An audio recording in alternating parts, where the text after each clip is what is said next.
Welcome to another edition of Arizona Wildcats Insiders Podcast. I'm your host, Troy Hutchison, and we are getting closer to kickoff as Arizona is going to face off against number 18 BYU in Tucson. Friday night game, 5 p.m., under the lights, ESPN Plus. It's going to be a terrific game, biggest game of the year for the Wildcats thus far. Arizona has started off the year 4-1 with an impressive 4-1 record. Solid win over Kansas State, really good win over Oklahoma State. The lone loss coming against Iowa State, where the Wildcats got thumped on the road against the Cyclones. Now, as we get closer to kickoff, we're going to be talking more about the Arizona BYU matchup, breaking down position by position, keys to the game, players to watch, stuff like that. However, I want to talk about Noah Fifita's performance against Oklahoma State. Noah Fifita was named Big 12 Offensive Player of the Week, co-Offensive Player of the Week with J.J. Hoover. Now, when you look at the performance by Noah Fifita, on paper, it's a very good performance.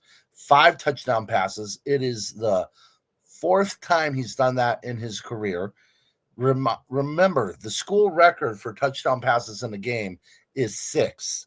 He's come one shy of that, tying Tom Tunnicliffe and Jaden Daniels. He's come one just shy of that each and every time. However, and he completed 28 of 38 on his passes, second most of the season, because against Weber State he completed near 80%, but 74% completion percentage. That raises his season total from 61 to 64. That's improving there. Again, 5 touchdown passes, 376 yards. When you look at it just by the numbers, just real quick glance,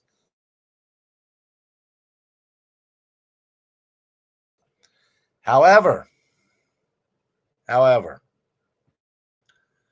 there's still some missed throws, some poor passes that could have gone for more yardage if he puts it right on the money. And on the first drive, he has a wide open Javion Watley.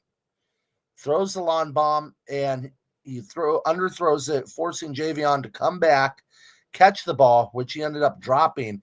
Now, again, they were able to score on that drive thanks to a fourth down conversion by Trey Spivey, who scored the 14-yard touchdown pass there. So he got bailed out. That's a big pass that he missed that could have hurt Arizona down the stretch. Maybe you don't get the momentum going. Maybe Oklahoma State gets the momentum, and the game is flipped on you. Second, the turnovers. Still problematic. Again, overall in the season, he hasn't turned the ball over nearly as much as he did the previous year underneath Dino Babers.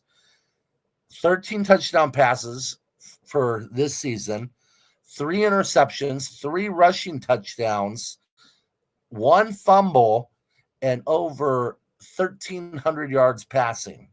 It's a Jekyll and Hyde bag of mixed reviews for Noah Fifita.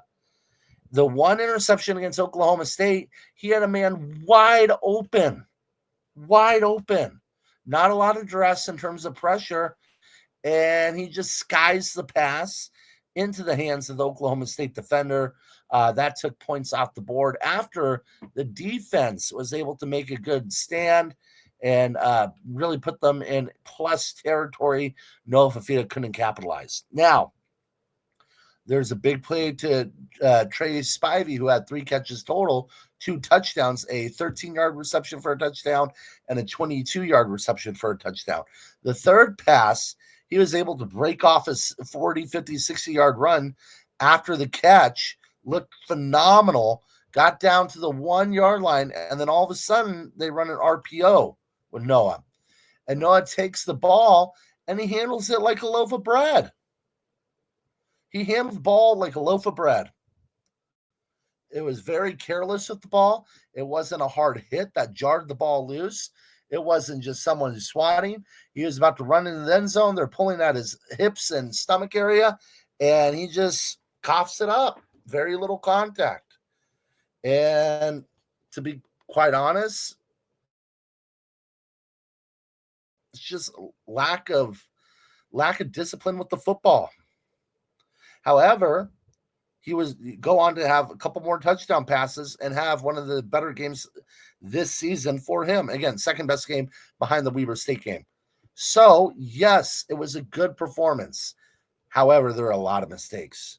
So right now, if I had to grade Noah Fifita's performance against Oklahoma State, I'd give him a B+. But the frustrating part is it should be an A or an A+. There are plays to be had out there on the football field where, okay, you know what? It's Oklahoma State. This Oklahoma State team is the worst team in the Big 12. It might be the worst Oklahoma State team in the last 20-plus years. You know what? I'll say it's the worst Oklahoma State team in the last 20-plus years. It's the worst Oklahoma State team in my lifetime, of my 30 years of life. They're terrible. They're absolutely terrible. They dream of being bad one day. That's how bad it is. Yet, you couldn't capitalize in those situations. So, I'm going to be a little harsh on Noah here. I'll give him a B+, but it should have been an A. It should have been an A. And as you look at it, it wasn't just the turnovers. There are sloppy plays, sloppy passes that could have led to more yardage, that could have set up the team in a better situation. Is he developing? Yes. I think he had gotten better, substantially better from the Iowa State game. I think he's gotten better game in and game out. But you got to value the football. That's why Noah Fifita got the job over Jaden DeLora after the Stanford game. He valued the football. You got to go back to valuing the football. And the zip on the ball hasn't been there the last year and a half. Again, he's learning a new system with Daggy. I get it. And I think there's a learning curve that fans and media have to understand, because you're talking about a guy that's going to be in his third system in 3 straight years. That is not easy for just college students. That's not easy at the NFL level. That's not easy at the pro level. If you don't have consistency, you're going to have some struggles. So I think we're seeing a little bit of that, and I think that's getting cleaned up because Seth Daggy is a tremendous offense coordinator. He will be a head coach one day. He will be a head coach in the near future. And you're seeing Noah and him kind of feel each other out, you know, how they want to go about their business of attacking the defense, sharing their philosophies. Brett Brennan sharing his philosophy. It's a cumulative effort that takes time to grow and develop. The Noah Fifita we see now will not be the Noah Fifita we see the final week of the season against ASU. That's going to be a much more polished Noah Fifita. If they stay healthy, they could win that game. I'll repeat that. They could beat ASU. So Noah Fifita gets a B+, but with the asterisk of it should have been an A. So for my money, it's a little bit of an underwhelming performance. And I know that's crazy to say when somebody has 5 touchdown passes, but it's the truth. And I think if you talk to Noah, again, we didn't get to talk to him because he only does interviews during losses. He can't do interviews during wins, trying to be the humble guy. But at some point, you got to interview no matter what. Time to play big boy football, time to do big boy interviews. Unfortunately, we didn't get to talk to him, but I think if you talk to him, he would agree that he left some plays out there on the football field and that the night could have been a little bit better for him. Now, is that to say it was a bad game? No. Again, B+. He is trending in the right direction. And as he continues to ascend, so will the football team. It's always been that way with Noah Fifita here in Tucson. How Noah goes, the team goes. Yes, you had Tetsuo McMillan, who's phenomenal. Yes, you had Jonah Coleman. Yes, you had a tremendous line. Yes, you had a tremendous coaching staff in 2023. But if Noah Fifita wasn't playing well, Arizona wasn't playing well.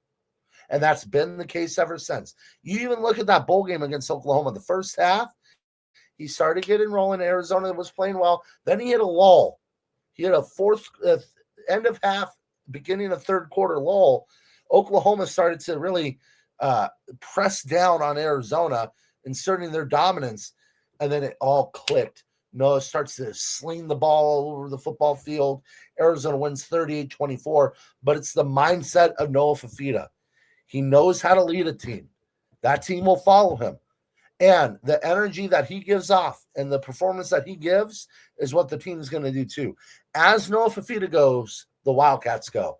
So Noah Fifita gets a B+, but he's going to need to take it up a notch as Arizona gets prepared for BYU, because if we see that same Noah Fifita, Arizona's not winning that football game. He's got to be sharp. So continue to follow us, Arizona Wildcats on SI. Check out our Twitter account at Arizona Wildcats on SI, or me, Troy Hutchison, at THutch1995. We'll see you next time. I'll have full coverage of Arizona BYU.